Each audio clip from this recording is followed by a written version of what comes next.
Hey guys, welcome back to MMA Library. Today in MMA and UFC news, Beneil Dariush reveals that a win over Charles Oliveira in June will earn him a lightweight title shot. Here's what Dariush had to say during a recent interview. Alright, well, at least I guess on the positive side, you've got a little bit more clarity as far as where you stand in the title and the title picture. And then also you've got the goal now, man. You know that, with the win over Charles, you get in that sweet October fight. So best of luck, man.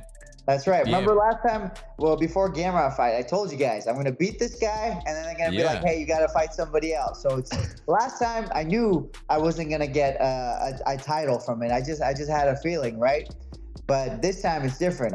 They gave me their word. So it's cool to see. It's a first for me. I like having that.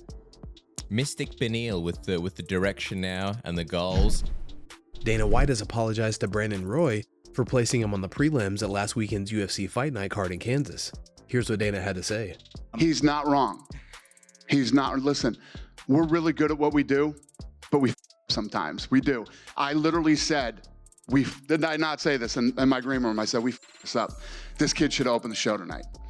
He's right. Gotcha. So it wasn't kind of like put an exciting guy in the prelims to keep people watching the prelims? He should open the show tonight. He's not wrong. And, we got a lot of moving parts, and, unfortunately, sometimes it's like when I get in here and I start looking around and look at it, I would literally said, yeah, we this up. Charles Oliveira has explained to fans why he had to pull out of UFC 288. I wasn't able to train. I got injured during wrestling practice. I tried to train. I tried to do everything I could, but we couldn't, so we pulled out of the fight. Fighting at UFC 288 would be great because I would be fighting on the same night as two teammates, Daniel Santos and Rolando Bedoya, but God knows all things. We'll continue working and stay focused. I have to stay away from training for a few days, then I can go back and then we'll reschedule the fight. I'll be back to training pretty soon. That's it. I had a small injury and decided to pull out so I wouldn't fight injured. We've made that mistake once and I didn't want to do it again. We're taking one step back so we can take 1, 2, 3 steps forward soon. Israel Adesanya was caught hanging out with comedian Bert Kreischer recently. Here's some footage of the pair squaring off and hanging out. I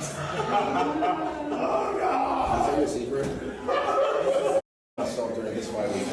No, actually, did. Are you serious? I did, yeah. Jeff saw it. Jeff, did you get it on video?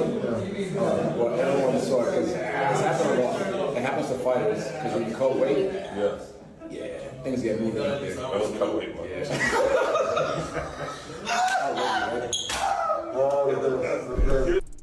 Henry Cejudo offers some advice to Kelvin Gastelum during a recent interview.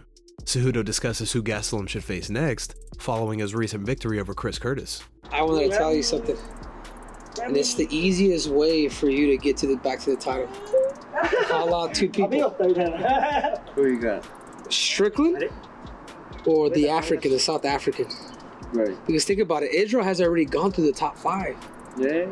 He's already beat all those dudes, and the person that he's had the closest match with, which it was all up in the air until the 5th round, was you. You know what I'm saying? Like, I think you should really consider doing that, and you make that public. Gastelum went on to say that we may see him compete against Dricus du Plessis. I was talking to Ali last night, mentioning, 4th of July weekend or July 8th, International Fight Week. No, I know that, but that would be best case scenario is get this guy, is Dricus guy. What do you guys think? Will we see Gastelum face off against Dricus du Plessis this summer? And will the winner be next in line for Adesanya? Let us know what you think in the comment section.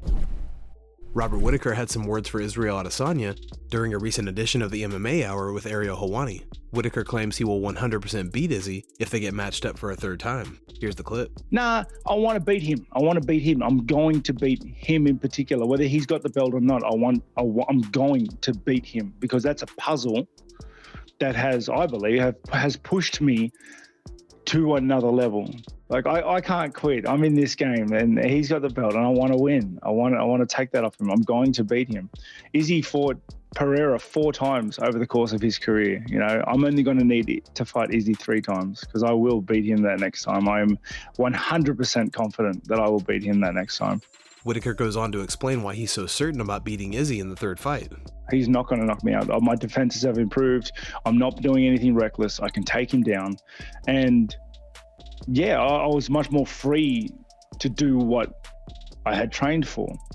And to have a camp in preparation for Israel, where with a headspace knowing that like he's not just going to walk up to me and knock me out. I can take the fight and land hands on him like throughout the entire course of the fight. I can take him down wherever I want. It's going to be a completely different dynamic going into the third fight. Alexander Volkanovski reveals he's unsure if a fourth fight with Max Holloway will ever happen. Here's what Volk had to say during a recent interview.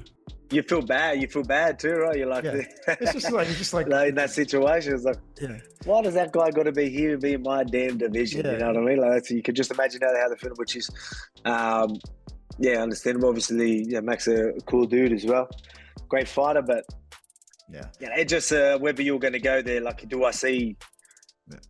How can it happen, right? Like I remember it's hard enough to do. It's hard enough to do a trilogy when you're two. A lot of people were like, "What are you doing? Why?" But I mean, at least there's still a bit of history and things like that. Where now the third one, obviously it doesn't make sense. So it's a tricky situation for Max, that's for sure. But I guess what he said, he goes, "You never know, right?"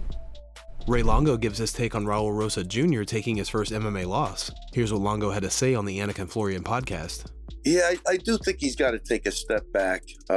Certainly has the time to do it, right? So why rush somebody? I mean, it's funny, John, because if he would have gotten that submission in the first round, we're having a completely different conversation.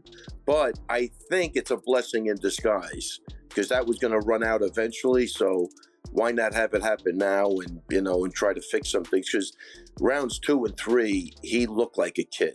You know what I mean? He was even physically, like maturity-wise, he looked like a 25-pounder to me. He's just getting ragdolled, and you could see, listen, to not have a gas tank at 19 years old is crazy. So, there's other things going on there, I think. But, I think up until this point, everything's been age appropriate. Like even the thing with Aljo, that was like total.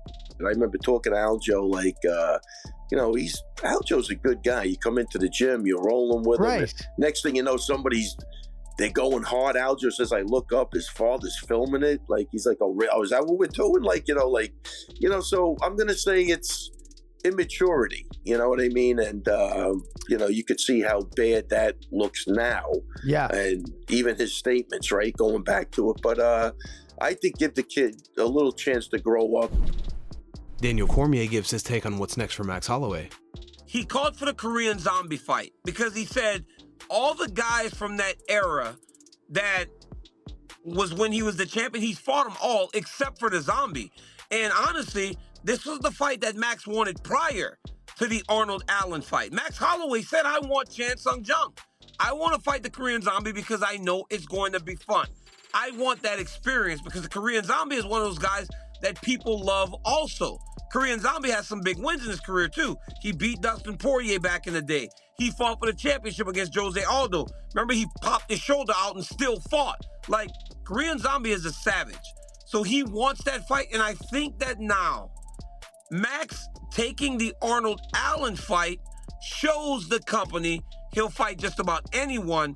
Now, let's give him one that's fun, because I feel like him and the Korean Zombie is an absolutely fun fight that so many people would enjoy.